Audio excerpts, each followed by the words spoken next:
తండ్రి మరణించాడు, చెక్కు చెదరలేదు. భార్యను అపహరించారు, చెక్కు చెదరలేదు. రాజ్యం పోయింది, చెక్కు చెదరలేదు. జటాయువు మరణించాడు, చెక్కు చెదరలేదు.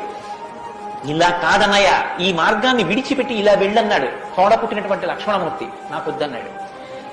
కన్న తల్లి కౌసల్య అంది, నీ తండ్రి ఇటువంటి దురాత్ముడు, కాబట్టి నన్ను కూడా నీతో తీసుకెళ్ళండి. వద్దమ్మా, ధర్మం ప్రధానం అన్నాడు.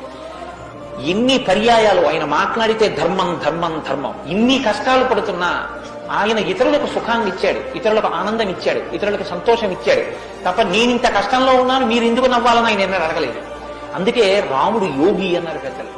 యోగి అంటే పైన ఎన్ని కష్టాలైనా రావచ్చు, కానీ లోపల మాత్రం తాను నిర్వికారంగా ఉంటాడు. అందుకే పుట్టినది కూడా నవమి తిథి నాడు పుట్టాడు మహానుభావుడు. 9 అంకెకున్న గొప్పతనం చూడండి. మీరు ఎంత పెట్టి 9ని హెచ్చ వేయండి, మళ్ళీ 9గా మారుతుంటుంది. పోప్పంతటి వాడు విమానం కిందకి దిగుతూనే ఆఖరి మెట్టి మీద నిలబడి భారతదేశపు మట్టిని తీసి తల మీద చల్లుకుని భగవద్గీత పుట్టిన భూమి, ధర్మక్షేత్రమైన కురుక్షేత్రము వెలిసినటువంటి భూమి, అటువంటి పరమపావనమైన భారత భూమి మీద తిన్నగా కాలు పెట్టకుండా మట్టి చల్లుకు దిగుతున్నాననగలిగాడంటే ఈ దేశం యొక్క వైభవం, ఇక్కడ ఉన్న సనాతన ధర్మపు జీవనాడి ఉంది.